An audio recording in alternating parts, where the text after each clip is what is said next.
अल्हम्दुलिल्लाहि रब्बिल आलमीन वस्सलातु वस्सलामु अला सय्यिदिल अंबिया'i वल मुरसलीन व नहनु अला ज़ालिका लमिनश शाहिदीन वश्शाकिरीन वल्हम्दुलिल्लाहि रब्बिल आलमीन। अम्मा बअद फ़अऊज़ु बिल्लाहि मिनश शैतानिर रजीम। बिस्मिल्लाहिर रहमानिर रहीम। व मिन आयातिहि अन खलक़ लकुम मिन अनफुसिकुम अज़वाजन लितस्कुनू इलैहा व जअल बैनकुम मवद्दतन व रहमह इन्न फ़ी ज़ालिका लआयातिन लिक़ौमिन यतफ़क्करून। वक़ाल अन्नबी सल्लल्लाहु अलैहि वसल्लम तुनकहुल मरअतु लिअरबईन लिमालिहा वलिहसबिहा वलिजमालिहा वलिदीनिहा फ़ज़फ़र बिज़ातिद्दीन तरिबत यदाका औ कमा क़ाल अलैहि सलातु वस्सलाम। मेरे मोहतरम दोस्तों, अज़ीज़ साथियों, अल्लाह तबारक व तआला ने कुरान करीम के अंदर फरमाया कि मिन आयातिही अन खलक़ लकुम मिन अनफुसिकुम अज़वाजन लितस्कुनू इलैहा, कि अल्लाह तबारक व तआला ख़ुद फरमा रहे हैं कि मेरी निशानियों में से एक निशानी ये है कि मैंने तुम्हारे अंदर से, तुम में से ही, तुम्हारे जिन से ही तुम्हारी बीवियों को पैदा फरमाया अज़वाजन लितस्कुनू इलैहा, ताकि तुम उनके ज़रिए से सुकून हासिल करो। व जअल बैनकुम मवद्दतन व रहमा, और अल्लाह तबारक व तआला ने तुम्हारे और तुम्हारी बीवी के दरमियान मोहब्बतों को रखा, बरकतों को रखा, रहमतों को रखा। यानी ये रखने वाले कौन है? ये अल्लाह है। अगर अल्लाह ना चाहें तो किसी भी मियाँ बीवी के दरमियान मोहब्बत कायम नहीं रह सकती। और आगे फरमाया इन्न फ़ी ज़ालिका लआयातिन लिक़ौमिन यतफ़क्करून, कि ये निशानी उन लोगों के लिए है जो लोग अल्लाह तबारक व तआला की कुदरत में गौर व फ़िक्र करते हैं, उन लोगों के लिए निशानी है। तो अल्लाह तबारक व तआला ने बीवी को इसलिए पैदा फरमाया ताकि सुकून हासिल करें। यानी आदमी कहीं भी जाता है, लेकिन शाम जब होती है तो अपने घर की तरफ भाग कर आता, चाहे वो कहीं भी हो, कितना ही बड़ा कारोबारी हो, कितने ही उसके पास पैसे हो, माल हो, दौलत हो, लेकिन जब शाम होती है तो हर आदमी की सोच और तमन्ना ये होती है, इरादा ये होता है कि मुझे अपने घर की तरफ जाना है, घर जाना है।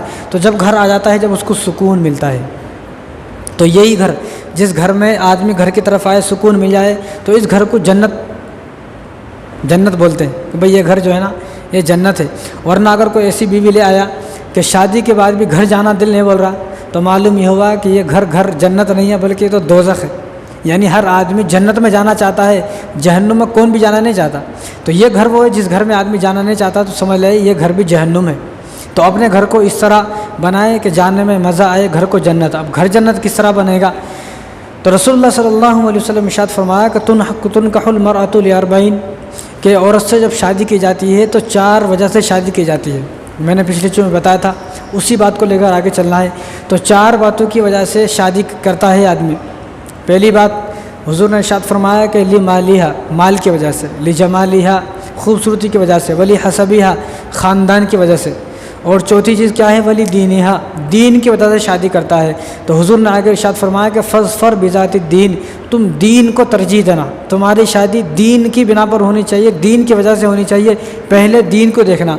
अब दीनदार कोई लड़की है, अब उसके साथ अगर खूबसूरत भी है, वो लड़की खूबसूरत भी है, उसके पास माल दौलत भी है, और उसके पास जो है ख़ानदान भी है, तो उसको कर लेना चाहिए। लेकिन अगर कोई आदमी सिर्फ़ खूबसूरती के बिना पर करेगा, बस खूबसूरत है तो बस है, और कुछ भी ज़रूरत नहीं है, तो जो आदमी खूबसूरती की बिना पर करेगा, तो ऐसा आदमी आगे जाकर बड़ा धोखा खाएगा। इमाम तबरानी इन्हें इस हदीस को नकल किया है। हज़रत अनस रज़ियल्लाहु ताला अन्हु से हदीस मरवी है कि वो फरमाते हैं कि हुज़ूर सल्लल्लाहु अलैहि वसल्लम ने इरशाद फरमाया कि जो आदमी किसी औरत से शादी करे सिर्फ इज़्ज़त के लिए, कि बड़ा नाम है इनका बड़ा नाम है, इनके वालिद साहब का बड़ा नाम है, इनका भाई जो है राउडी है, डॉन है, गुंडे हैं, और उनका बड़ा नाम है, तो मेरी भी ज़रा इज़्ज़त होगी। तो जो आदमी इस इज़्ज़त की खातिर किसी से शादी करेगा, तो बाद में वो देखेगा कि उसको सिर्फ ज़िल्लत मिलेगी, इज़्ज़त नहीं मिलेगी। ये मेरे नबी के अल्फाज हैं, और इमाम तबरानी इस हदीस को नकल किया है कि जो आदमी इज़्ज़त की खातिर शादी करेगा, इज़्ज़त की वजह से, तो शादी के बाद उसको ज़िल्लत मिलेगी। और जो आदमी आगे फरमाया कि माल की वजह से शादी करेगा, तो शादी के बाद उसको फ़क्र फ़ाक़ा, तंग दस्ती, गुर्बत देखने को मिलेगी। माल की वजह से शादी करा, भाई ये तो बड़े मालदार है, बड़ा मोटा पैसा मिलेगा शादी में, तो पैसा तो मिल गया, लेकिन शादी के बाद हुज़ूर ने इरशाद फरमाया कि आदमी चंद दिन के बाद देखेगा फ़क्र फ़ाक़ा इसके पास आएगा। बहुत सारे लोग ऐसे हैं जिनकी बड़ी बड़ी शादी हुई, शादी हो गई, सब कुछ है, कारोबार भी है, लेकिन शादी के बाद अब भी सुकून नहीं है, अब भी घर में 2 पैसे जमा नहीं हुए, अब भी परेशान है, अब भी कर्ज़ों में है। किस लिए? कि माल की बिना पर शादी की बुनियाद माल की बिना पर रखी। तो आगे इरशाद फरमाया हुज़ूर ने कि जो आदमी ख़ानदान देखकर शादी करेगा, जो ख़ानदान देखकर शादी करेगा, उसको बाद में बेइज्जती मिलेगी, वो ख़ानदान, जिस ख़ानदान को देखकर शादी की, इसको तो बड़ा ख़ानदान है, पूरा बालाजन का इसके ख़ानदान से भरा हुआ है, यहाँ चाचा, यहाँ मामा, यहाँ फूफे है, बड़ा ख़ानदान है। तो बाद में वो देखेगा जिस ख़ानदान को देखकर शादी की वो ख़ानदान वाले इसको लात मार रहे हैं, वो ख़ानदान वाले इसको जलील कर रहे हैं, वो ख़ानदान के लोग इसको गालियाँ दे रहे हैं। तो ख़ानदान देखकर नहीं। और आगे हुजूर ने इरशाद फरमाया कि चौथी चीज़, जो आदमी दीन देखकर शादी करेगा कि मैं इस दीनदार नेक खातून से शादी करूँगा ताकि मेरी निगाह की हिफाजत हो, मेरी इज़्ज़त की हिफाजत हो, मेरी शर्मगाह की हिफाजत हो, मेरा दीन बन जाए, किसी तरह मेरा घर जन्नत बन जाए। तो हुजूर ने इरशाद फरमाया कि बाद में देखेगा वो आदमी कि अल्लाह तबारक व तआला उसके घर में रहमतों के फ़ैसले फरमाएँगे, बरकतों के फ़ैसले फरमाएँगे, और उसके घर से जो है तंगदस्ती फ़क्र फ़ाक़र ख़त्म हो जाएगा। तो ये 4 चीज़ें देखकर आदमी शादी करता है। तो हमें दीन देखना है, क्योंकि हम मुसलमान हैं, हम रसूलुल्लाह के उम्मती हैं, रसूलुल्लाह के ग़ुलाम हैं, हम अल्लाह के बंदे हैं। हम कोई पत्थर को पूजने वाले या मूर्ति को पूजने वाले, आग को पूजने वाले नहीं हैं, हम तो रसूलुल्लाह के ग़ुलाम हैं। तो हमें क्या देखना है? हमें दीन देखना है। दीन देखकर शादी करेंगे तो शादी के बाद घर जन्नत बन जाएगा। इसलिए किसी ने क्या खूब बात कही कि खूबसूरत लड़की को देखने से, खूबसूरत औरत को देखने से सिर्फ आँखें ठंडी होती है, आँखों को सुकून मिलता है, लेकिन नेक खातून है, कोई नेक औरत है, नेक लड़की है, खूब सीरत है, तो ऐसी लड़की को, ऐसी औरत को देखने से दिल को सुकून पहुंचता है, दिल ठंडा होता है। अब आपकी मर्ज़ी है, आप अपनी आँखों को ठंडा करना चाहते हैं, दिल को ठंडा करना चाहते हैं। जो आदमी अपनी आँखों को ठंडा करना चाहता है उसकी ठंडक थोड़ी देर के बाद ख़त्म हो जाती है, लेकिन दिल के अंदर जो सुकून मिलता है, किसी आदमी ने मेरी ऐसे टाइम पर मदद की कि मैं बहुत परेशान था, तो उसका वो मदद करने से मेरे दिल को सुकून मिला, तो ये मदद करना मुझे पूरी ज़िंदगी याद रहेगा, पूरी ज़िंदगी याद रहेगा। तो दिल को सुकून पहुंचाना है तो नेक और दीनदार खातून से शादी करना है। लेकिन आजकल जब शादी के लिए लड़की देखने जाते तो उसको पहले चला कर देखते, लंगड़ी तो नहीं है, अगर ज़र्रा भी फ़र्क आ गया, ज़र्रा भी, हम इससे शादी नहीं करेंगे। वरना कितने लोग अब भी ऐसे हैं कि ऐब होने के बावजूद भी वो बच्चे को अपने घर में लाते हैं। तो अब ये देखें कि ऐब होने के बावजूद भी जिस लड़की को अपने घर में बहू बनाकर ला रहे हैं, तो इस घर में कितनी बरकतें आएंगी, कितनी अल्लाह ताला खुश होंगे, कितने रसूलुल्लाह सल्लल्लाहु अलैहि वसल्लम कितने खुश होंगे कि मेरी उम्मती एक ऐसी थी कि जिसके अंदर ऐब था, कोई कानी थी, कोई बहरी थी, लूली थी, लंगड़ी थी, अंधी थी, उसको ला लिए तो अल्लाह ताला कितने खुश होंगे। लेकिन यहाँ ऐसा नहीं है, लड़की को देखने जाते उसको चला के देखते, लंगड़ी तो नहीं है, उसको जो है उसके सामने बात करके देखते, कहीं ऐसा तो नहीं है इधर जो है बहरी है, उसको बुलवा कर देखते हैं, उसकी आवाज़ देखते हैं। भाई क्या शादी के बाद गाने गवाते क्या इससे? ये इसको सिंगर बनाने का है शादी के बाद, बहू लाने का है, कैसी भी आवाज़ हो, आवाज़ की बिना पर भी शादी टूट जाती है। आवाज़ अच्छी नहीं है, नहीं मालूम आवाज़ जो शादी को बहू को ला रहे हैं शादी के बाद, ये गाने ला रहे हैं, या इसको जो है कहीं तो भी इसको कव्वाली गाने ला रहे हैं, इसको दरगाह में बैठा के कव्वाली गवाएंगे कि भाई इसको शादी ला रहे हैं घर के काम के वास्ते। तो इसको जो है ना दीनदारी आ जाए और बिल्कुल ठीक ठाक है, अदब है, अखलाक है, उसके बाद तमीज़ है, वो बदतमीज़ नहीं है, बड़े छोटों का अदब करती है, सासुर का अदब करती है, बस इतना बहुत है और आगे देखने की ज़रूरत नहीं है। बाज़ लोग ऐसे हैं कि उसके बाल खुला कर देखते हैं लड़की के, तेरा बाल सफ़ेद तो नहीं हो गई। अरे भाई तू शादी का रिश्ता जो है शादी के लिए 30 साल के बाद लेकर आए, उसके बाल तो सफ़ेद होंगे, बाल सफ़ेद तो नहीं है, बाल छोटे तो नहीं है, बालों से क्या करने का भाई? जिस औरत के बाल इतने घुटने आ रहे हैं लेकिन वो बदतमीज़ है, बदअखलाक है, उसके क्या करेंगे बालों का? जिसके बाल छोटे हैं लेकिन उसके पास अखलाक हैं, उसके पास ऐसी आदतें हैं कि जिन आदतों से वो शोहर की खिदमत करती है, तो उन आदतों को देखकर शोहर मुतासिर हो जाता है।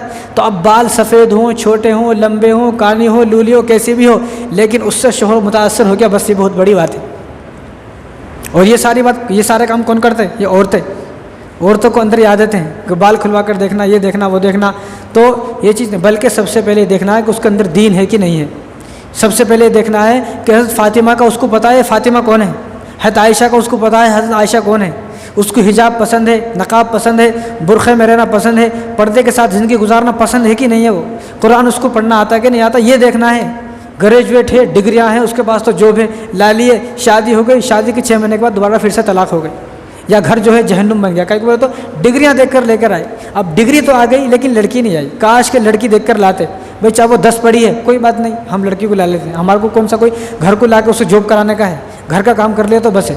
तो जिन लोगों का इरादा ये होता है कि हमारे बहू आकर भी जॉब करे, बड़ी जॉब करे, हमारे को पैसे कमा कर दे, फिर वो पैसे तो देगी लेकिन उसकी ज़बान से मीठे बोल आपको सुनने नहीं मिलेंगे, उसकी ज़बान से कभी शुक्र वाली ज़बान उसकी नहीं मिलेगी, सब्र वाला दिल और सब्र वाली ज़बान, ये सब चीज़ें उसकी ज़बान से नहीं मिलेंगी। उसकी ज़बान से ताने मिलेंगे, उसकी ज़बान से नाशुक्री के अल्फाज मिलेंगे, नाफरमानी के अल्फाज मिलेंगे, बद अखलाक बदतमीज़ बन जाए, क्या पैसे खा रहे ना, इसलिए शादी करना है तो घर में बीवी इसलिए लेकर आना है ताकि सबकी खिदमत करे, शोहर की खिदमत करे, सास ससुर की, सबकी खिदमत करके घर को सुकून बना दे, घर के अंदर वो भी सुकून से रहे, अपन भी सुकून से रहना बस। तो उससे पूछना उसको कुरान पढ़ना आता नहीं आता, उसको बुर्खा पहनना पसंद है कि नहीं है, उसको नाच गाने फिल्में तो पसंद नहीं है, कहीं ऐसा हो कि पूरी ज़िंदगी जो है वो नाच गाने में लगा दे, पूरी ज़िंदगी फिल्में देखने में लगा दे। तो ये सब चीज़ें उसके अंदर ना हो, बल्कि उसके अंदर दीन हो, तो ये होगा तो घर जो है वो दीनदार बनेगा। तो दीनदार लड़की जो है घर में लेकर आए। और जब लड़की वाले लड़का देखने जाए तो उनको भी लड़का कैसा होना चाहिए, उनको भी लड़का बड़ी जॉब वाला होना चाहिए, चाहे वो शराबी हो, बड़ी जॉब हो उसके पास, चाहे वो शराब पीता हो, जुआ खेलता हो, सट्टाबाज हो, चाहे वो चोर हो, चक्का हो, डाकू हो, डकैत हो, कुछ भी हो। अब किसी के पास पैसे हैं, लड़की वालों को बताया गया पैसे तो हैं लेकिन शराब पीता, तो क्या सोचते, छोड़ देगा उन्हें, शराब छोड़ देता शराब। लेकिन अगर उस किसी को कहा जाए है तो गरीब लेकिन 5 वक्त की नमाज़ पढ़ने वाला है, नहीं नहीं हमारे को ऐसा नहीं होना। जैसे शराब के बारे में सोच रहे हैं, शराब छोड़ देगा, नमाज के बारे में सोच सकते ना, नमाज़ पढ़ लेगा। बस शराब इतनी गंदी चीज़, उसके बारे में तो क्या ख्याल है, शादी के बाद छोड़ देगा। लेकिन अगर नमाज है तो नमाज के बाद छोड़ दो जी, नमाज है तो क्या हमारे को पैसे होना है। किसी को बोला जाए कि भाई उन्हें नमाज नहीं पढ़ता तो फिर भी कुछ भी नहीं, पढ़ लेगा उन्हें शादी के बाद शराब। मतलब पैसों को इतनी अहमियत दी जा रही है, पैसे है तो सब कुछ है, चाहे वो अब नमाजी हो, हाफिज़ हो, दाढ़ी वाला हो, कुर्ते वाला हो, पजामे वाला हो, चाहे वो कैसा भी हो, लेकिन उसके पास पैसा है तो सब कुछ है, पैसा नहीं है चाहे वो कुछ भी हो तो वो कुछ भी नहीं है। शादी पैसे की बुनियाद पर हो रही है अब। तो शादी एक इबादत है, निकाह एक सुन्नत है, तो इस सुन्नत को इबादत के तरीक़े पर नहीं, लेकिन अब तो ये तिजारत बन गई है। शादी अब इबादत नहीं रही, शादी अब तिजारत बन गई है। तो जिस चीज़ में तिजारत करेगा, शादी में तिजारत करेगा तो नुकसान तो होगा। अब बड़े बड़े लोग बड़े बड़े कारोबार करते हैं, उनको नुकसान भी होता है, एकदम से फ़ायदा नहीं होता। एकदम से कोई आदमी कारोबार खोल लिया, दुकान खोल लिया, रात के रात अमीर नहीं होता, उसके पहले बड़े नुकसान देखने पड़ते हैं, बड़ी मेहनत और मुशक्क़त, बड़ी परेशानियों का सामना करना पड़ता है, जब जाके नहीं फल मिलते। तो ऐसे ही शादी को अगर तिजारत बना लिया तो सुकून नहीं मिलेगा। इसलिए दीनदार लड़की तलाश करना है, दीनदार लड़का तलाश करना है, ऐसा लड़का कि जिससे हमारी लड़की की शादी हो तो हमारी लड़की उसको देखकर खुश हो जाए, वो हमारी लड़की को सुकून दे, हमारी लड़की का अदब करे, एहतराम करे, इज़्ज़त करे, ऐसा लड़का तलाश करना है, इल्म वाला लड़का तलाश करना है। वरना आजकल तो जो मौलाना हैं, कुर्ते टोपी वाले हैं, दाढ़ी वाले, उनके तो रिश्ते नहीं हो रहे, उनको तो लड़कियाँ नहीं दे रहे कौन। तो भी कई बोले तो अगर मौल साहब से शादी कर लिए, कुर्ते पजामे वाले से शादी कर लिया, वो होशियार बहुत है लड़की, इनसे शादी कर लिए तो सिनेमा हॉल में नहीं लेके जाता ना। अब जिसको दाढ़ी नहीं होना तो सिनेमा हॉल में लेके जाता, फिल्में दिखाता और गाने गवाता और इसको गाने सिखाता, इनको बोलता मेरे को गाने सुना। तो इससे शादी नहीं हो रही, शादी उससे हो रही है जो जेंटलमैन है, उससे शादी करने का। क्या तो इन्हें फिल्में दिखाता और रात को दोनों भी एक LCD लगा के बड़ी घर में दोनों भी फिल्में देखते, दोनों भी गाने गाते, दोनों भी सिनेमा हॉल को जाते तो मज़े आते। मौल साहब से शादी कर लिया तो कहाँ दिखाते, कुछ भी नहीं दिखाते। तो इसलिए हमारी लड़के बड़े होशियार हैं, मौल साहब से, कुर्ता पजामा वालों से, दाढ़ी वालों से शादी नहीं कर रही। तो हमारे जो वालिदैन हैं ऐसी लड़कियों के, वो भी बड़े बेवकूफ़ हैं, वो भी नहीं चाहते कि मेरी बेटी जन्नत में जाए। वरना ये सोचना कि अगर दीनदार लड़के से शादी हो गई मेरी बेटी की, दुनिया बने चाहे ना बने लेकिन आखिरत तो उसकी बन गई, कम से कम मरे बाद जन्नत में तो लेके जाएगा उन्हें। नमाजी है, दाढ़ी है उसके पास, थोड़ी बहुत दाढ़ी भी है तो आजकल तो पसंद ही नहीं आ रहा दाढ़ी वाला, बिल्कुल दाढ़ी साफ़ है उससे शादी करेंगे, थोड़ी दाढ़ी है तो शादी नहीं। ये समझना कम से कम उसके चेहरे पर रसूलुल्लाह सल्लल्लाहु अलैहि वसल्लम की सुन्नत तो है, कम से कम वो जन्नत में मेरी बेटी को भी लेके जाएगा, खुद भी जाएगा। हम लोग आज नहीं चाह रहे मेरी बेटी जन्नत में जाए, तो हम लोग आज नहीं चाह रहे तो फिर ठीक है, भुगतो, फिर जहाँ देना वहाँ भुगतो। और फिर बाद में मालूम होता है ऐसा आदमी, कम से कम कोई आदमी मौल साहब है, कुर्ता पजामा पहनने वाला है, नमाज़ 5 वक्त की पढ़ने वाला है, कम से कम उसको छिचोरे बदमाशी वाले काम करते शर्म तो आएगी, शराब पीते शर्म तो आएगी, जुआ सट्टा खेलते शर्म तो आएगी। लेकिन जो आदमी ऐसा नहीं है, बिल्कुल नमाज को नहीं आ रहा, बिल्कुल नमाज नहीं पढ़ता, मस्जिद में नहीं आ रहा, मौल साहब नहीं है, दाढ़ी नहीं है, कुर्ता पजामा नहीं है, उन्हें तो शराब पीने में कोई शर्म महसूस नहीं करता, तो खुलेआम शराब पिएगा, खुलेआम जुआ खेलेगा, खुलेआम सट्टे लगाएगा, उन्हें खुलेआम घर को बर्बाद करेगा वो, तो घर फिर जहन्नुम बन जाएगा, जन्नत नहीं बनेगा। इसलिए घर को जन्नत बनाना है तो दीनदार लड़का हो, दीनदार लड़कियाँ हो, दोनों दीनदार होंगे तो शादी हो जाएगी। और शादी के बाद शादी भी सुकून से होगी, शादी के बाद ज़िंदगी भी सुकून से गुजरेगी। इसलिए पहले जो था ना, पहले एक अजीब जो है माहौल था, ऐसा अजीब माहौल था। पहले जो मदरसे अब भी हैं, उस वक्त में ज़माने में मदरसे थे, तो जिस आदमी की बीवी वो बेटी जवान हो जाती थी तो उसकी बीवी बोलती थी कि हमारी बेटी अब जवान होगी, शादी करना है। तो कहाँ शादी करना, तो शादी करने के लिए क्या करते थे, जब मदरसे में आखिर साल होता, और आखिर साल दौरा हदीस के जो आखिर साल होता है जिसमें आदमी आलिम बन जाता है, वो 8वां साल होता है। तो दौरा का जब साल होता था आखिर का, और आखिर साल में तो जब वो लड़की का वालिद साहब होता था, वो आखिर साल में मदरसे को जाता था, मदरसे में जाता और मदरसे में देखता कि कौन सा लड़का मेरी बेटी को ठीक रहेगा। देखता, जो लड़का पसंद आ जाता उस लड़के से अपनी बेटी की शादी कर देता। उसका बैकग्राउंड नहीं मालूम, उसके पास घर है, मकान है, नहीं है, कुछ भी नहीं देखते थे, सिर्फ मदरसे को जाते थे और अपनी बेटी का हाथ उस बेटे के हाथ में देते थे, उसको भी अपना बेटा बना लेते थे।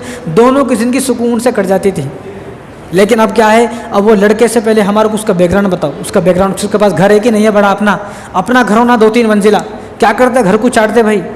अगर घर है, बिल्डिंग है, सब कुछ है, लेकिन शादी के बाद उन्हें बीवी को मार रहा, शादी के बाद शराब पिया, तो क्या करते बिल्डिंग का।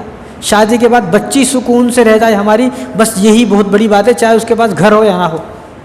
मरे बाद ये घर नहीं जाता, मरे बाद तो आदत अखलाक, जो अपनी आदत हैं, जो अखलाक हैं और जिन अखलाकों से लोग मुतासिर हुए हैं, तो ये आदत अखलाक मेरे साथ जाएंगी, नेक आमाल और दीनदारी मेरे साथ जाएगी। ये बिल्डिंग, ये कार और ये पैसे मरने के बाद साथ में नहीं जाएंगे। तो पहले कैसा अच्छा माहौल था। इसी तरह एक आदमी पड़ोसी मुल्क से चले, उनकी बेटी जवान हो गई, बीवी ने कहा कि हमारी बेटी जवान हो गई है, आप हमारी बेटी के लिए कोई लड़का देख लें, कोई लड़का पसंद आ जाए तो लड़का देख ले। कहाँ जाना, माहौल था भाई मदरसे में जाना है, तो मदरसे में चलते चलते चलते चलते दारुल उलूम को पहुँच गए। अब दारुल उलूम देवबंद पहुँचे तो शेखुल हिंद जो थे मौलाना महमूद हसन, तो वो बुखारी शरीफ का दरस दे रहे थे, आप पढ़ा रहे थे। तो उन्होंने जब देखा कि मेरी बेटी के लिए कौन सा लड़का ठीक रहेगा, वो आदमी जो वहाँ से चले हैं अपनी बेटी के लिए रिश्ता देखने के वास्ते कहाँ जा रहे, मदरसे में जा रहे। अब तो अगर किसी को मालूम हो गया कि मेरा दामाद मदरसे में पढ़ता है तो रिश्ता तोड़ा लेते। मदरसे का पढ़ा नको होना हमारे को तो स्कूल पढ़ा होना है। हालांकि वो चाहे वो शराब पीता हो, चाहे वो कितने भी छुछुरे काम करता हो, लेकिन वो नहीं।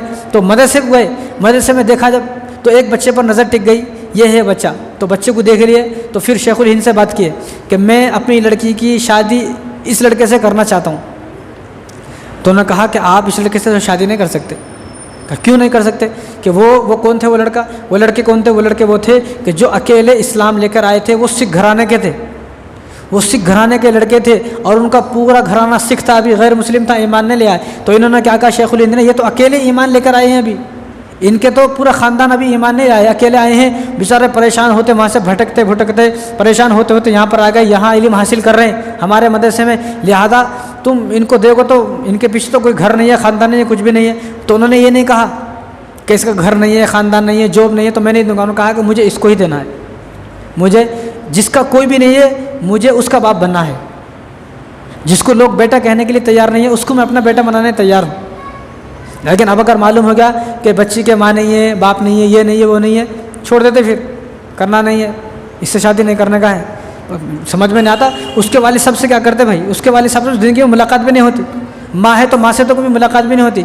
असल तो हमारा ताल्लुक़ अपनी बहू से है, हमारी बहू घर में आ जाए सुकून से रही, बस हमारे को क्या करने का है, बहू के वालिद साहब है नहीं है, माँ है कि नहीं है, उसके बहन है कि नहीं है, भाई है कि नहीं है। अब एक रिश्ता तो ऐसा टूटा, वो 4 बहन थी, रिश्ता नहीं हो रहे।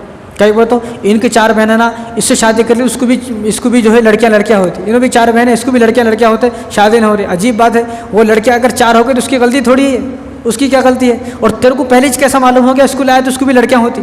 तो क्या आलिमुल गैब है क्या? तो फरिश्ता है, तो खुदा है, क्या है तो वो उन्होंने कहा कि मैं इसी से अपनी बेटी की शादी करूँगा। तो अब शेखुल हिंद उनके पास आए, लड़के के पास, उनसे कहा कि आप शादी करना चाहते हो? उन्होंने कहा कि मैं शादी तो करना चाहता हूँ, लेकिन मुझे लड़की देगा कौन? मेरे पास तो कुछ भी नहीं है, घर नहीं है, दर नहीं है, मुझे तो मेरे घर वालों ने मार के बाहर निकाल दिया है, मेरे पास तो कुछ भी नहीं है। उन्होंने कहा कि तुम सिर्फ इतना बोलो, शादी करोगे नहीं करोगे वो बात की बात है। उन्होंने कहा कि तो शादी तो मैं करना चाहता हूँ, मैं तो जो है बड़ा खुशनसीब आदमी हूँ कि मेरा कौन भी नहीं है, फिर भी मुझे कोई लड़की दे दे, ये तो बड़ी अच्छी बात है। कहा कि ठीक है। जब ये राज़ी हो गए तो इन्होंने उनको साहब को बता दिया कि वो राज़ी हैं। उनका कि ठीक है, कल असर के बाद मैं आऊँगा, असर के बाद मैं अपने जो ख़ानदान के रिश्ते उनको लेके आऊँगा, असर के बाद आप इनका निकाह पढ़ा देना। ठीक है, इनको बता दिया गया भाई कल असर के बाद आपका निकाह होगा। बस ठीक है, असर के बाद निकाह होगा। तो अब उनके पास एक ही जोड़ी कपड़े थे। अब वो तो बेचारे गरीब थे, ईमान लेके आए थे, अभी उनका कौन भी नहीं था, गरीब थे, उनके पास एक ही जोड़ी कपड़े थे, वो भी गंदे थे, सर्दी का मौसम था। तो उनके दोस्तों ने कहा भाई आपके पास एक जोड़ी कपड़े हैं, कल आपका निकाह है, तो ऐसा करें किसी से उधार एक जोड़ी कपड़े नया ले लें। उन्होंने कहा कि मेरी इज्जत इस बात को गवारा नहीं करती कि मैं किसी से उधार लूँ। आजकल तो उधार लेने का इतना शौक़ है, कर्ज़ लेने का इतना शौक़ है, कर्ज़ ले लिए, मर के कर्ज़ अदा नहीं हो रहा। कर्ज़ तो बिल्कुल आखिरी हालत में लेना है कि अब बिल्कुल काम नहीं चल रहा, अब कर्ज़ लेना है। शौक़, कुछ लोगों को शौक़ होता 2-4 लाख यहाँ से ले लिए, 2-4 लाख वहाँ से ले लिए, सबसे ले लिए, अब देने का नाम नहीं है। लेने से पहले मन बना लिया देना नहीं है, ले लेने का है। इसलिए जो अच्छे लोग बेचारे कर्ज़ा मांगना चाह रहे हैं उनको कर्ज़ा नहीं मिल रहा। जो बेचारे मजबूर है, मजबूरी में कर्ज़ा मांगना चाह रहे हैं उनको कोई भी कर्ज़ा नहीं दे रहा। कई बार तो जो कर्ज़ा देने वाला क्या बोलता, पहले एक आदमी को कर्ज़ा दिया था अब तक नहीं दिया उन्हें, 6 महीने बोल के 6 सालों के अब तक नहीं दिया, तुम्हारे को भी देता तुम भी डुबा देते पैसे। अब बेचारे मजबूर है, इसको भी नहीं मिल रहे। तो उन्होंने कहा कि मेरी इज्जत इस बात को गवारा नहीं करती कि मैं कर्ज़ा लूँ, मैं कर्ज़ा नहीं लूँगा। तो लिहाजा क्या करना, तो दोस्तों ने कहा कि भाई ऐसा करो, इन्हीं कपड़े को धुल लो भाई, इन्हीं कपड़ों को धुल के जो है इन्हीं को पहन लो। अब उन्हें सुबह फजर के बाद, सर्दी का मौसम था, सर्दी का मौसम ऐसा रहता है सुबह को कपड़े सुखाए तो दूसरे दिन भी नहीं सूखते कपड़े। सुबह को अगर कपड़े धो लिए तो पूरे दिन कपड़े कच्चे रहते। अब तो गर्मी है, सुबह डाले तो दोपहर तक सूख जाते, अब सर्दी में कहाँ सूखते। अब उन्होंने जो है अपने कपड़े को धो लिया। अब वो धो लिया तो लुंगी बुलियान बांध लिया, कपड़े को धो लिया। अब कपड़े सूख रहे नहीं, सर्दी का मौसम है। अब जोहर का वक्त हो गया, कपड़े नहीं सूख रहे, इसी तरह नमाज़ पढ़ ली लुंगी बुलियान में। अब असर का टाइम हो गया क्योंकि असर के बाद निकाह होने वाला था। अब उन्हें परेशान, कपड़े नहीं सो रहे, क्या करना। अब असर का बिल्कुल वक्त हो गया तो उन्होंने वो अपने गीले कपड़े, कच्चे कपड़े ही पहन लिए। अब वो उनके ससुर साहब आ गए।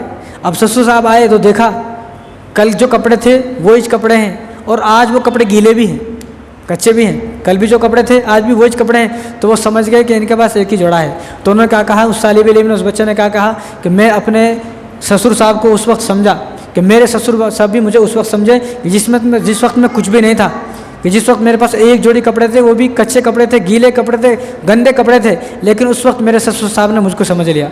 उन्होंने मेरे इतना साथ दिया, उनके दिल में इतनी मोहब्बत थी। तो उन्होंने जब मुझे देखा कि मेरे कपड़े कच्चे तो कुछ नहीं कहा, अपनी बेटी का निकाह पढ़ाया। निकाह पढ़ाने के चंद दिन के बाद अपनी बेटी को मेरे हवाले कर दिया। मेरे पास कोई खबर नहीं था, लेकिन जो उस्ताद थे जिनके पास पढ़ते थे, उन्हें उस्तादों ने अपना एक घर दिया, उसी घर में मैं रहने लगा। अब रहने लगे तो शादी क्या, अब वो जो लड़की थी दीनदार लड़की थी, ऐसा नहीं कि कोई वो जाहिर आज की जैसी लड़की थी।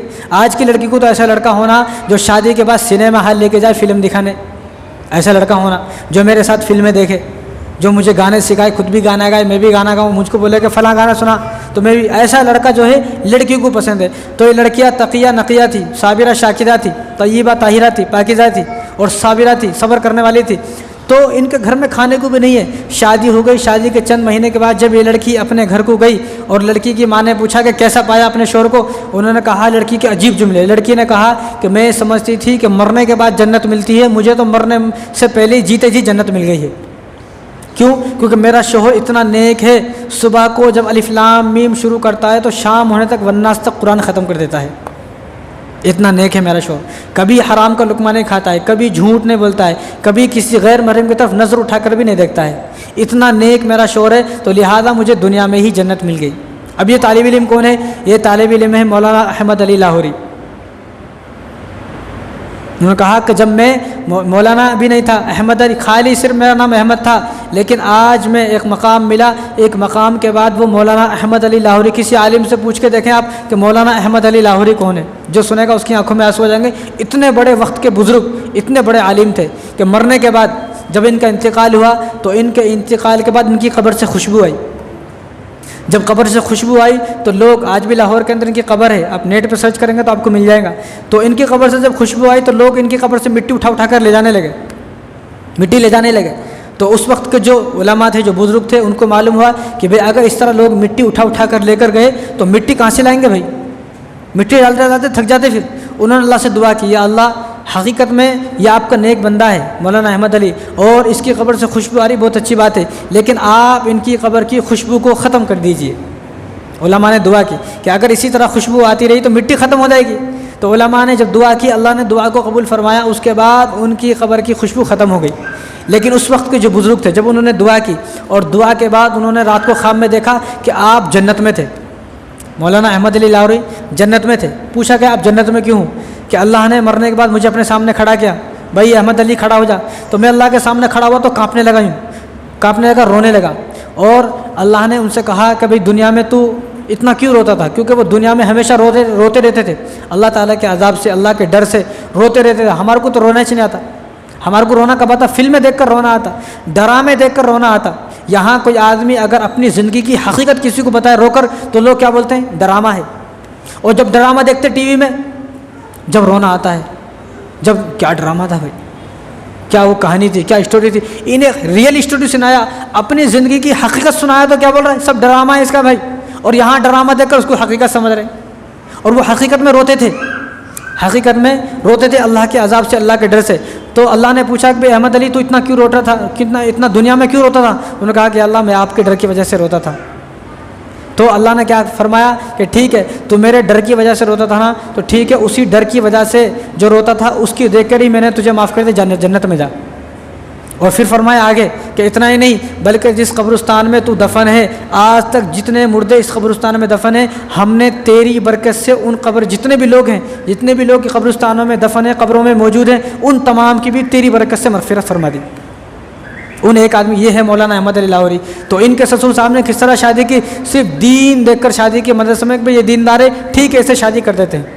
लेकिन यहाँ दीन नहीं देखते, यहाँ तो पैसा देखता है, पैसे देखते सब, कहाँ से कितना पैसा मिलेगा, कहाँ से कितना जहेज मिलेगा, कहाँ से कितना सामान मिलेगा, जब ये देख रहे हैं। तो इसीलिए आज हमारी लड़कियाँ जो है गैर मुस्लिमों के साथ भाग जा रही हैं। दुख तो सबको है, दुख सब बोल रहे हमारे को दुख, हमारी लड़कियाँ वहाँ यहाँ भाग गई, वहाँ भाग गई, लेकिन कदम क्या उठाया, किसी आदमी ने कोई कदम उठाया, किसी जिस तरह वो ऐलान कर रहे हैं कि भाई मुसलमान की लड़की को भगाओगे तो तुम्हारे को 2.5 लाख रुपए देंगे, और जो है और एक घर देंगे, तुम्हारे को 6 महीने का राशन देंगे। मैं कहता हूँ जिस तरह वो ऐलान कर रहे हैं गैर मुस्लिम, मुसलमानों ने भी कभी ऐलान किया भाई हमारी मुसलमानों की लड़कियाँ गैर मुस्लिमों के साथ भाग जा रही है। अब मैं ऐलान करता हूँ कि मैं अपने बेटे की शादी बिना जहेज़ क्या करूँगा, कौन भी नहीं है पूरे हिंदुस्तान में, कोई आदमी ऐसा नहीं है जिसने ऐलान किया हो कि मेरा बेटा जवान है कि मैं अपने बेटे की शादी बिना जहेज़ का करूँगा, बिना जोड़ी की रकम लिए करूँगा। क्यों? क्योंकि बच्चियाँ जब मुसलमानों की भाग जा रही हैं तो मैं लेके क्या करूँगा। इसलिए मैं कहता हूँ अगर सारी बच्चियाँ गैर मुस्लिम के साथ भाग गई तो तुम किससे शादी करोगे। जिनकी शादी होगी ना तो बल्ले बल्ले है, जिनकी नहीं हुई वो सोचे कि भाई अगर ये सारी गैर मुस्लिम लड़कियों गैर मुस्लिमों के साथ भाग गई, मुसलमानों की लड़की, तुम किससे शादी करोगे, कैसा तुम घर बसाओगे। इसलिए जिस तरह वो ऐलान कर रहे हैं, मुसलमानों को भी ऐलान करना चाहिए कि हमारे घर में अब जो शादी होगी तो हम भी बिना जहेज़ की शादी करेंगे, हम कुछ भी नहीं लेंगे, सादगी से शादी करेंगे। हम इस तरह शादी करेंगे कि जिस तरह रसूलुल्लाह सल्लल्लाहु अलैहि वसल्लम ने शादी की है, जिस तरह हुजूर ने अपनी 11 शादी की हैं, कोई ख़र्च नहीं हुआ, जिस तरह हुजूर ने अपनी 4 बेटियों की शादी की है, कोई ख़र्च नहीं हुआ, हम भी इसी तरह शादी करेंगे। तो जब दीन की बुनियाद पर शादी होती है तो घर जन्नत बन जाता है। इसी तरह सईद बिन मुसैब रहमतुल्लाह अलैह, ये बहुत बड़े बुज़ुर्ग हैं, ये हज़रत अबू हुरैरा रज़ियल्लाहु तआला सहाबी हैं, उनके दामाद हैं, उनके दामाद। तो इनकी एक बेटी थी जिनका नाम फ़ातिमा है, हाफिज़ा थी, आलिमा थी, और इतनी खूबसूरत थी कि उनकी खूबसूरती के चर्चे थे मदीने के अंदर। और ये मदीने में बैठकर दरस देते थे, दरस।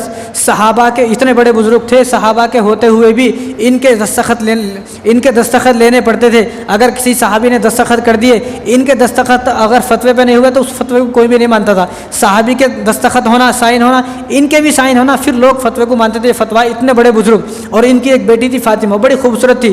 तो उस वक्त का जो बादशाह था मरवान बिन अब्दुल मलिक बिन मरवान, तो उनका एक बेटा था वलीद बिन अब्दुल मलिक। तो उन्होंने अपने बेटे के लिए इनकी बेटी का रिश्ता मांगा फ़ातिमा का, कि आपकी बेटी हाफिज़ा हैं, आलिमा है, खूबसूरत है, तो आप ऐसा करें। सईद बिन मुसैब से कहा कि आप अपनी बेटी का रिश्ता मुझे दे दीजिए। इन्होंने मना किया, नहीं, मैं किसी बादशाह को नहीं, मैं अपनी बेटी का रिश्ता किसी गरीब से और किसी नेक और दीनदार से शादी करूँगा। तो इन्होंने हज़रत सईद बिन मुसैब को कैद कर लिया, कैद करके जेल में डाल दिया कि जब तक तू अपनी लड़की की शादी मेरे लड़के से नहीं करेगा तो तू जेल में रहेगा। उन्होंने कहा कि मेरे कत्ल हो जाए, मेरा कत्ल हो जाए, चाहे मुझे सूली पर लटका दे जाए, लेकिन मैं अपनी लड़की की शादी तुमसे नहीं करूँगा। वक्त का बादशाह है, यहाँ खाली कारपेंटर बोल देना, कारपेंटर खाली बोलते तो खुश हो जाता, अरे कारपेंटर के बेटे को जा रहे तो खुश हो गया। भाई दीन तो है नहीं उसके पास, यहाँ दीन देखा जा रहा है। जेल में जो है, और फिर कोड़े लगवाए, रोज़ाना उनको कोड़े लगवाते थे। जो बादशाह था अब्दुल मलिक बिन मरवान, ये रोज़ाना जो है उनको कोड़े लगवाता था।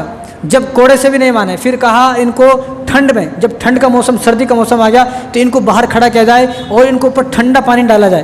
तो इनको ऊपर ठंडा पानी डाला गया, इन्होंने फिर भी नहीं माना कि मैं अपनी बेटी की शादी अगर करूँगा तो किसी नेक और दीनदार से ही करूँगा। तो तंग आ गया, आजिज़ आ गया, परेशान हो गया वक्त का बादशाह, तो इनको आज़ाद कर दिया, भाई जाओ, ये आदमी मानने वाला नहीं है। तो आप दरस देते थे मदीने के अंदर, कुरान का और हदीस का दरस देते थे। तो आपके दरस में एक बच्चा आता था जिसका नाम था अब्दुल्ला इब्न अबी वदा। तो वो 4-5 दिन तक नहीं आए पढ़ने। तो उन्होंने किसी से पूछा, भाई वो कहाँ है, वो नहीं आ रहे पढ़ने, शागिर्द वो पढ़ने नहीं आ रहे। तो बताने वालों ने बताया कि भाई उनकी बीवी का इंतकाल हो गया है, इसी गम में वो पढ़ने नहीं आए हैं। जब 4-5 दिन के बाद वो आए तो पूछा गया, तो उन्होंने कहा कि मेरी बीवी का इंतकाल हो गया था, इस गम में नहीं आया।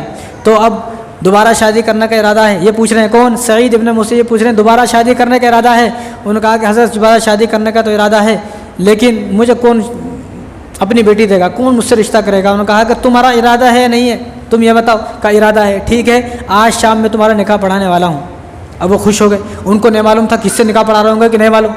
अब उन्होंने जो बेटी, बादशाह मांग रहे जिस बेटी को, बादशाह, और बादशाह ने कोड़े लगाए, जेल में कैद कर दिया, ठंडा पानी सर्दी में गिरवाया। तो अपनी बेटी फातिमा तो रात को आए, और रात को इशा के बाद आए और अपनी बेटी का निकाह उनसे पढ़ाया, निकाह पढ़ा दिया। इन्होंने पूछा कि हज़रत निकाह किससे पढ़ाया जा रहा है? कहा कि मेरी बेटी से निकाह पढ़ाया जा रहा है। खुश हो गए, इतने बड़े बुजुर्ग, इनको भी मालूम था ना वक्त का बादशाह ने कैद किया, वक्त का बादशाह था, उन्होंने कैद किया अपने बेटे के लिए, उनकी लड़की लेने के लिए। लेकिन उसी लड़की की शादी मुझसे हुई। तो ये जब निकाह के बाद फ़ौरन छत पर चढ़े और ज़ोर ज़ोर से चीखे चिल्लाए, ज़ोर ज़ोर सबको बुलाया। देखो सईद इब्न मुसय्यब जिनको बादशाह ने कैद किया रिश्ते के लिए, उन्होंने अपनी बेटी का रिश्ता, अपनी बेटी की शादी मुझसे कर दी है। सब मदीना वालों को बुलाया, इतने खुश हो गए, और ऊपर जो है चीखे चिल्लाए, और ऊपर सबको बुलाया, इतने खुश हो गए शादी से। तो इन्होंने शादी किस तरह की? दीन को देखकर शादी की। क्या देखकर? दीन देखकर। यहाँ दीन देखकर शादी नहीं। हज़रत उमर रज़ियल्लाहु ताला अन्हु सब ने वाक़या सुना हुआ है। आप रातों को गश्त करते थे, एक घर के पास से गुजरे तो उसमें से एक माँ अपनी बेटी को बोल रही थी कि दूध में पानी मिला दो। तो बेटी ने क्या कहा कि हज़रत उमर रज़ियल्लाहु ताला अन्हु जो वक्त के अमीरुल मोमिनीन हैं, उन्होंने मना किया हुआ है कि दूध में पानी नहीं मिलाना है। तो माँ ने क्या कहा? माँ ने कहा कि उन्हें यहाँ थोड़ी है, उन्हें यहाँ नहीं है। तो बेटी ने कहा अगर वो नहीं है तो क्या हुआ? अल्लाह तो यहाँ पर है, अल्लाह तो हमें देख रहे हैं। अगर उमर रज़ियल्लाहु ताला हमें नहीं देख रहे तो क्या हुआ? अल्लाह तो देख रहे हैं। जब हज़रत उमर रज़ियल्लाहु ताला ने ये बात अपने कानों से सुनी तो सुबह को अपने ग़ुलाम उसामा को वहाँ पर भेजा, हज़रत उसामा को भेजा, हज़रत असलम को भेजा, अपने ग़ुलाम को वहाँ पर भेजा और कहा कि उस लड़की से और उस लड़की की वालिदा से बोलो अगर वो राज़ी हैं तो मैं अपने बेटे आसिम का निकाह उनसे करना चाहता हूँ। हालांकि कौन है लड़की? गरीब लड़की है, कुछ नहीं है इसके बाद, और ये वक्त के अमीरुल मोमिनीन बादशाह हैं। इन्होंने अपनी बेटी का निकाह, वो अपने बेटे की शादी उस लड़की से की दीन को देखते हुए, और जब दीन को देखकर शादी की तो हज़रत आसिम की इस लड़की से शादी हुई। हज़रत आसिम जो हज़रत उमर रज़ियल्लाहु ताला के बेटे हैं, तो इनकी पुश्त से हज़रत उमर बिन अब्दुल अज़ीज़ जो 5वें खलीफा राशिद हैं वो पैदा हुए। ऐसी थोड़ी सब माल देखकर शादी करेंगे तो घर में सलमान खान पैदा हो सकता है, गौसे पाक पैदा नहीं होगा। माल देखकर शादी नहीं करना। आजकल लोगों को रेडीमेड बीवी चाहिए, जॉब कर रहे सो वाली बीवी चाहिए, जॉब भी करना। भाई तू भी कमा रहा, तेरा बेटा भी कमा रहा, तेरी बीवी भी कमा रही, अब बहू आ रही उसको तो कमाने से बचा। ये घर थोड़ी है, ये तो लगता है कि ऑफिस है। सुबह को सब उठ के काम पे चले जाते, घर का दरवाज़ा बंद, घर में सुकून ही नहीं है। और बाज़ लोग तो ऐसे हैं शादी को कितने साल हो गए बच्चे नहीं होने दे रहे। कई बार तो मैं भी जॉब करता हूँ, बीवी भी जॉब करती है। भाई घर की रौनक बच्चों से है। जिस घर में बच्चे नहीं है, जिस घर में बेटी और छोटे बच्चे नहीं है, उस घर वालों को नहीं मालूम मोहब्बत क्या चीज़ होती है।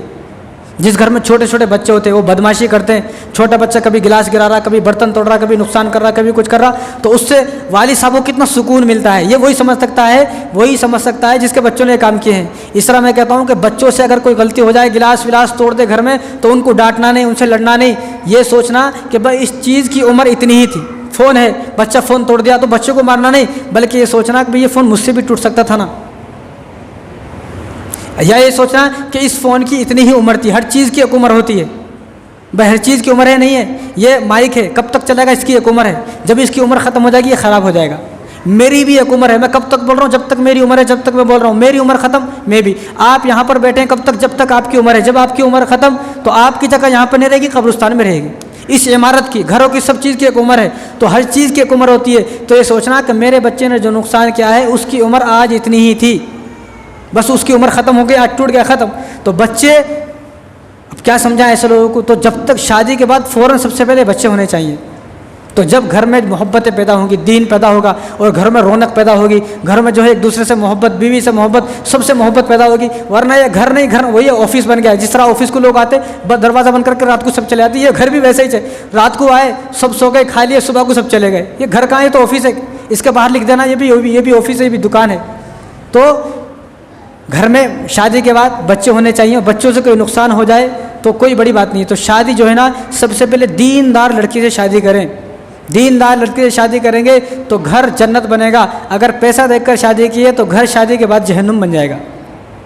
तो हमें अपने घर को दीनदार बनाना है। शादी सिर्फ 6 चीज़ों का नाम है, 7वीं चीज़ का नाम शादी नहीं है। जो 7वीं चीज़ है ये हमने अपनी तरफ से, 7वीं, 8वीं, 10वीं, 12वीं जितनी भी चीज़ें हैं ये हमने अपनी तरफ से ईजाद की हुई हैं। शादी के अंदर सिर्फ 6 चीज़ें हैं। इन 6 चीज़ों के अलावा अगर कोई 7वीं चीज़ बता देता है या पूरी दुनिया को चैलेंज है, पूरी दुनिया में सातवीं चीज़ कोई साबित कर देता है, तो उस आदमी को मुँह मांगे इनाम दिया जाता है। हम देंगे उसको मुँह मांगा इनाम। रसूलुल्लाह सल्लल्लाहु अलैहि वसल्लम ने जो शादी का तरीक़ा बताया उसमें सिर्फ 6 चीज़ें हैं। क्या? शादी के अंदर पहली दो चीज़ें हैं वो फ़र्ज़ हैं, 2 फ़र्ज़ हैं। ईजाब व कबूल फ़र्ज़ है, लड़के और लड़की का राज़ी होना फ़र्ज़ है, दोनों का राज़ी होना फ़र्ज़ है। एक राज़ी है एक नाराज़ है, शादी नहीं होगी। दोनों का राज़ी होना फ़र्ज़ है, दोनों का जो है एक दूसरे से मुतासिर होना, एक दूसरे के अखलाक से मुतासिर होना। इसलिए हुजूर ने फरमाया कि एक लड़के और लड़की को आपस में चाहिए वो दोनों को एक दूसरे को देख लें, लेकिन देखने का मतलब ये नहीं है उन दोनों को पकड़कर एक रूम में बंद कर दिया जाए, भाई देख लो दोनों। वो देखते देखते बहुत कुछ देख लेते। फिर देखने का मतलब ये है कि जिस बस्ती में लड़की रहती है उस बस्ती के करीब से कहीं से गुजर जाए, कहीं से किसी से फ़ोटो हासिल कर ले, फ़ोटो देख ले, बस इतना। ये नहीं कि भाई दोनों एक साथ में बैठ गए और गुलछर्रे उड़ा रहे हैं, दोनों की बातें हो रही हैं। और आजकल तो मंगनी के बाद ही बातें शुरू हो गई। मंगनी के बाद बात नहीं कर सकते आप। कितने शादी ऐसी हैं मंगनी के बाद टूट गई। मंगनी के बाद निकाह तक लड़की हराम है, जिस तरह मंगनी के बाद भी गैर महरम है लड़की जब तक निकाह नहीं होगा। लेकिन आप बात करने से बात नहीं आ रहे तो ऐसे लोगों की पहले निकाह करा दे, शादी जब कर लेंगे, रुखसती बाद में कर लेंगे। तब बात करने से दिल नहीं भर रहा ना, बात करना ही चाहिए तो निकाह करा दे। वरना कितनी शादियाँ ऐसी हैं मंगनी हुई, मंगनी के बाद शादी टूट गई, क्या करेंगे अब? कुछ भी नहीं कर सकते आप। कितनी अब फिर एक बार मंगनी हो जाती है, बातें हो गई, शादी टूट गई, तो फिर दोबारा रिश्ते भी नहीं होते। इसलिए मंगनी के बाद बिल्कुल बात नहीं करना है, फ़ोन पर बात नहीं करना है। बाद लोग तो वालिद साहब भी ऐसे हैं, लड़की को बोलते हैं ये नंबर है उसका, तरह बात कर लो उससे, दिल मिल जाएंगे। भाई दिल मिलेंगे शादी के बाद, हमारे दिल नहीं मिलेंगे, आपके दिल नहीं मिलेंगे। कितने लोग यहाँ पर बैठे हुए जिनके 50 साल 60 साल की उम्र है, उस ज़माने में फ़ोन थे क्या? कोई भी फ़ोन नहीं था।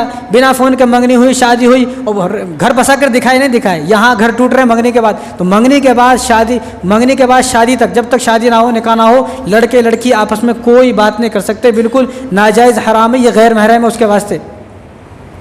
तो शादी के अंदर 2 चीज़ें, 6 चीज़ें हैं, 2 फ़र्ज़ हैं। ईजाब व कबूल फ़र्ज़ है, दोनों का राज़ी होना फ़र्ज़ है। दोनों राज़ी हो, लड़का भी राज़ी हो, लड़की भी राज़ी हो, उससे शादी करना है। दोनों में से एक राज़ी है, एक नाराज़ है, कोई शादी नहीं होगी। और दूसरा जो फ़र्ज़ है वो 2 गवाह का होना फ़र्ज़ है। 2 गवाह होना ज़रूरी है। अगर एक गवाह है या गवाह नहीं तो शादी नहीं होगी। 2 गवाह होना ज़रूरी है, कंपलसरी। गवाह नहीं है। और एक वाजिब है, मेहर वाजिब है। क्या है वाजिब? मेहर वाजिब है। लेकिन यहाँ मसला ऐसा है, जोड़े की रकम 1 महीने पहले होना, मेहर मौत तक भी नहीं देता हूँ मैं। यानी जो हराम नाजायज़ है, जोड़े की रकम लेना तो हराम नाजायज़ है, पूरी दुनिया में कोई साबित भी नहीं कर सकता। पूरी दुनिया में कोई साबित करते तो हम अपनी गर्दन कटा लेते। जो किसी सहाबी ने जोड़े की रकम ली हो, या हुजूर सल्लल्लाहु अलैहि वसल्लम ने 11 शादी की, 11 बीवियों से जोड़े की रकम ली हो। हज़रत अली रज़ियल्लाहु तआला अन्हु की 9 बीवियाँ हैं, 9 बीवियों से बिठाकर जो है उनसे कहा कि भाई जोड़ी की रकम लेके आओ। 1.25 लाख सहाबी हैं, 1.25 लाख सहाबी में से एक सहाबी ऐसा कोई साबित करते पूरी दुनिया में किसी सहाबी ने अपनी बीवी से 1 रुपया भी लिया हो। लेकिन नमाज़ पढ़ने वाला नमाज़ पढ़ रहा है लेकिन जोड़ी की रकम से नहीं रोक रहा है। नमाज़ पढ़ने वाला नमाज़ पढ़ रहा लेकिन बदमाशी से बाज नहीं आ रहा है। और हज करने वाला हज कर रहा लेकिन जोड़े के रकम से नहीं रोक रहा। 40 दिन लगा लिया, 4 महीने लगा लिया, चिल्ले लगा लिया, अमीर साहब बन गया और हज कर लिया, उम्रे कर लिया, तबलीग में लगा और अजमेर को जाकर आया, गौसे पाक को जाकर आया, 11वीं की दावत सब चल रही है लेकिन जोड़े की रकम से बाज नहीं आ रहा है। तो ऐसे इस्लाम का, ऐसे दीनदारी का, ऐसे मुसलमान का कोई फ़ायदा नहीं है जो आदमी हराम काम करे। देखो मेहर वाजिब है, इस पर अमल नहीं है, लेकिन जोड़े की रकम जो हराम है उस पर अमल है।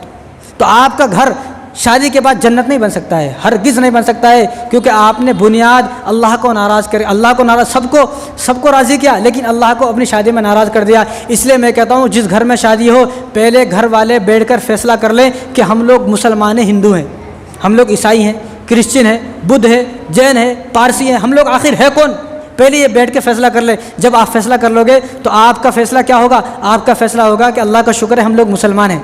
होगा नहीं? मुसलमानों के घर में शादी हो तो मुसलमान ही है। फिर जब ये फैसला हो जाए कि हम लोग मुसलमान हैं, अब आगे इसके बाद आपको ये फैसला करना है कि जब हमारे घर में अब शादी होने वाली है, चाहे लड़के की शादी हो चाहे लड़की की शादी हो, अब फैसला ये करना है कि इस शादी को हमें मुसलमानों के तरीक़े पर करना है या हिंदुआने तरीक़े पर करना है। फैसला करें। आजकल हम जो है ना कुर्बानी के मामले में मुसलमान हैं, भाई मैं मुसलमान हूँ, मेरे को ज़रा भर भर के दियो गोश्त कुर्बानी पे। और रमज़ान में हम लोग मुसलमान हैं, इफ्तारी में आके सबसे पहले आके बैठ जाते नहीं, और जुमे में आके हम मुसलमान हैं, जुमे में सबसे पहले आके जुब्बा कुब्बा टाइट पर सब कुछ पहन लेके मैं मुसलमान हूँ, इसमें हर चीज़ में मुसलमान है। लेकिन जब शादी का मौका आया तो अब मैं हिंदू बन गया, मैं मुसलमान नहीं हूँ, क्योंकि शादी हिंदुआने तरीक़े पर हो रही है, मुसलमानों के तरीक़े पर। इस्लाम में लड़की वाले पर 1 पैसे का खर्च नहीं है। अगर कोई साबित कर दे तो उसको मुँह मांगे इनाम है। लड़की वाले के ऊपर 0 खर्च है, 0। शादी में लड़की वाले पर ज़ीरो खर्च है। यहाँ मक्के के अंदर जिस वक्त लड़की पैदा होती थी, पैदा होने के बाद ज़िंदा गाड़ दिया जाता था। क्यों? क्योंकि हम इसकी ख्वाहिश को पूरा नहीं कर सकते। हम कैसे अपने दामाद को, कैसा उसका जो है मगरमच्छ का जैसा मुंह फुला हुआ है उसका, कैसा उसके मुंह को भरेंगे, कैसा उसके पता नहीं कौन सी लंबी लिस्ट आएगी और उस लिस्ट में कितना सामान होगा, कैसे हम उसका सामान अदा करेंगे। तो वो लोग भी अपनी बीवी को ज़िंदा दफन कर देते थे। आज उस वक्त को कम से कम पैदा तो होने देते थे, वो पैदा होने के बाद ज़िंदा दफन करते। आजकल तो पैदा भी नहीं होने देते। अगर मालूम हुआ कि बेटी है तो उसका अबॉर्शन करा के पेट में गिरा देते। क्यों? अगर बेटी बड़ी हो गई, बेटी पैदा हो गई, बड़ी होगी, जवान होगी, जब उसकी शादी होगी और ऐसा मगरमच्छ का सा मुंह फुलेगा, सांप का सा मुंह फुलाएगा हमारा दामाद, और ऐसी लंबी लिस्ट और चिट्ठी ला कर देगा, फेरिस ला कर देगा, तो हम उसको कहाँ से लाएंगे? बाप सिर्फ अगर सोच लेता है कि अपनी बेटी की शादी में, तो उसकी नींदें हराम हो जाती हैं। रातों को सोता नहीं है बाप, दवाइयाँ खाता है, दवाइयाँ खाकर भी नहीं आ रही, सिर्फ इस वजह से कि मेरे घर में 2-3 बेटे जवान हैं, मैं कैसे शादी करूँगा, मैं कैसे इनकी शादी करूँ। मौलाना अबुल हसन अली मियां नदवी रहमतुल्लाह अलैह, उनके पास उस ज़माने में ख़त भेजते थे ख़त, तो उनके पास एक साहब ने ख़त भेजा कि मैं अपनी 4 बेटी के साथ, एक बीवी है, मेरी 4 बेटियाँ हैं, मैं अपनी 4 बेटी के साथ, बीवी के साथ खुदकुशी कर रहा हूँ, मर रहा हूँ, जहर खा ले रहा हूँ। पूछा गया क्यों? क्योंकि मैं जहेज़ देना मेरे बस की बात नहीं है। लोग जहेज़ मांग रहे हैं, मैं कैसे अपनी बेटी की शादी करूं बिना जहेज़ के, इसलिए मैं खुदकुशी कर रहा हूं। अगर किसी ने अगर खुदकुशी कर ली, या कोई लड़की मर गई, या कोई लड़की जो हमारी अब भाग जा रही हैं, इन सब के ज़िम्मेदार वो लोग हैं कि जिन लोगों के मगरमच्छ के से मुँह फटे हुए हैं। बेटा होता था, बेटा हो गया, अभी छोटा जी 6 महीने का, लेकिन मैंने अपने कानों से सुना है, ये कहते हुए लोगों को, कौन बोल रही है? दादी बोल रही है, दादी बोल रही है मेरा पोतरा पैदा हुआ ना, अब मेरा पोतरा जहेज़ लेकर आएगा, गाड़ी लेकर आएगा, अब तो जोड़े की रकम 2 लाख मिल रही ना, मेरा पोतरा 20 साल के बाद जब बड़ा होगा तो 10 लाख रुपए जोड़े की रकम मिलेगी। अरे भाई, उसको देखने के वास्ते तू जिंदा बचेगी तब ना, तो ज़िंदा नहीं बचेगी। ये तो हराम है, नाजायज़ है, जोड़े की रकम। लेकिन मुसलमानों को कौन समझाए? इसलिए मैं क्या बोल रहा हूँ, पहले आप बैठकर फैसला कर ले, हम हिंदू है, मुसलमान है। जब आपका फैसला हो जाए कि हम मुसलमान हैं, फिर आप दूसरा फैसला करें कि हमारे घर में जो शादी होने वाली है ये हिंदुआने तरीक़े पर होगी या इस्लाम के मुताबिक होगी। मुसलमानों की शादी मुसलमानों के तरीक़े पर होनी चाहिए ना भाई। ये हिंदुओं से और गैर मुस्लिमों से आया क्यों? क्योंकि उनके यहाँ बेटी को विरासत नहीं मिलती है। बेटी को वो लोग जहेज़ में जो दे दिया बस दे दिया, उसके बाद कोई ताल्लुक़ नहीं है। लेकिन इस्लाम में बेटी को हिस्सा दिया जाएगा, बेटी वारिस है इस्लाम में, लेकिन विरासत देने को कौन भी तैयार नहीं है। जहेज़ थोड़ा बहुत देके, और अगर उसने ज़्यादा मांग लिया, उन्हें भी होशियार है, उसको भी मालूम है कि मेरे घर में जो बीवी आने वाली है इसको कोई विरासत नहीं देगा, इसलिए जितना मांगना है अभी मांग ले। उसको भी मालूम है अगर विरासत देते तो कोई नहीं मांगेगा। विरासत देना, और इस चीज़ से वो लोग जो बड़े मालदार लोग हैं, अमीर साहब हैं, उलमा है, मुफ्ती साहब है, नाम को मुफ्ती साहब है, मालूम हुआ कि मुफ्ती साहब भी 2 लाख की जोड़े की रकम ले लिया है। नाम मौल साहब है, मालूम हुआ कि इन्हें भी जो है 1.5-2 लाख रुपए जोड़े की रकम ले लिया है। असल में पता क्या है, असल में हमें तो सामान चाहिए, बीवी तो सामान के साथ वैसे ही चाह गई नहीं। जो 50 साल के जो बुज़ुर्ग हैं ना, उनको मालूम है जब पहले तरकारी लेने जाते थे तो कोतमीर, पुदीना और हरी मिर्ची, टमाटर फ्री में मिल जाते थे। नहीं, अब तो नहीं मिलता था उस ज़माने में, तो पूरा अब तो नहीं मिलता। लेकिन उस ज़माने में तरकारी लिया 100 रुपये की, तो थोड़ी मिर्च, थोड़ा कोतमीर, थोड़ा पुदीना और 2-3 टमाटर वैसे ही देता तरकारी वाला। तो जैसे ये कोतमीर पुदीना वैसे ही चाह गई, बीवी भी वैसे ही चाह गई। असल तो सामान है, उसको भी मालूम है बीवी को। अब हर आदमी परेशान है भाई, शादी से पहले खुश था, शादी के बाद ज़िंदगी जहन्नुम बन गई, ज़िंदगी अजाब बन गई। शादी नहीं करता तो अच्छा था भाई। आप शादी करें बिना जहेज़ के, फिर आपकी बीवी नाफरमान हो जाए, ऐसा हो ही नहीं सकता। क्योंकि उसको मालूम है, उसकी बीवी को मालूम है कि इसको जो मोहब्बत है मेरे सामान से मोहब्बत है, मुझसे कोई मोहब्बत नहीं है, मुझसे कोई मोहब्बत नहीं, मेरे सामान से मोहब्बत है, और मेरे पास कितनी दौलत है, कितनी ज़मीन जायदाद है, इससे मोहब्बत है, मुझसे कोई मोहब्बत नहीं है। तो मुझसे जब मोहब्बत नहीं है तो मैं काहे को उससे मोहब्बत करना भाई, मैं इससे मोहब्बत ही नहीं करना। और पूरी ज़िंदगी ताने देता रहता है। जो आदमी अपनी बीवी को ताने दे रहा, वो याद रख ले, कान खोल कर सुन ले, दिल के आईने में अपने इस बात को बिठा ले, इस बात को दिल में अपने लिख ले, और अपने ये सोने से लिखी जाने वाली बात है, ये लिख ले, कल को तेरी भी बेटी होगी। आज तो किसी की बेटी को ताने देगा, जहेज़ की वजह से, जोड़े की वजह से किसी की बेटी को सताएगा, तो फिक्र मत कर, कल को तेरी बेटी को भी सताया जाएगा। यकीन ना आए तो इस बात को लिख ले, तजुर्बा करके देख ले कि जिन लोगों ने अपनी बीवी को सताया है, आज उनकी बेटियों की भी घर नहीं बस रहे, उन्हें परेशान है बहुत। तो आप याद रखें, अगर किसी की बेटी की या किसी की बेटी के बाप का आंसू इस वजह से निकल गया कि मेरे पास जोड़े जहेज़ की रकम नहीं है, मैं कैसे शादी करूं, इस वजह से अगर उसकी आंखों से निकल गए, तो आप सोचें रसूलुल्लाह सल्लल्लाहु अलैहि वसल्लम मुझसे कितने नाराज़ होंगे। तो बातें बहुत हैं। तो इस्लाम में जहेज़ नहीं है, इस्लाम में लड़की वाले का सिर्फ 0 खर्चा है, लड़के वाले के 2 खर्च हैं। महर का खर्चा लड़के वालों का है, वलीमा का खर्चा लड़के वालों का है, लड़की वालों का कोई खर्चा नहीं है। अगर कोई साबित कर देता है उसको मुँह मांगा इनाम मैं दूंगा, चाहे मैं कहीं से भी दूँ। इस्लाम में लड़की वालों का ज़ीरो खर्च है भाई, बीवी तेरी, बच्चे तेरे, घर तेरा, सब कुछ तेरा, रिश्तेदार तेरे, लेकिन सामान वो लेकर आएगी। उस बेड पर सोकर बड़ा फ़ख्र कर रहा है जो बीवी लेकर आई है, भाई उसको भी पता है कि बेड पे जिस रात पे आज हम बिस्तरी करेगा वो मेरे बाप ने दी है, मेरे बाप ने बेड दिया है, तो मैं तेरी इज्जत क्यों करूँगा? तुझे तो सामान से मोहब्बत है, सामान को चाट, सामान के साथ जो है हम बिस्तरी कर, मेरे साथ काहे को। तो बातें बहुत है। अल्लाह ताला जो है इन्हीं सब बातों पर अमल करने की तौफीक अता फरमाए। मालिना इल्लल बिलाग।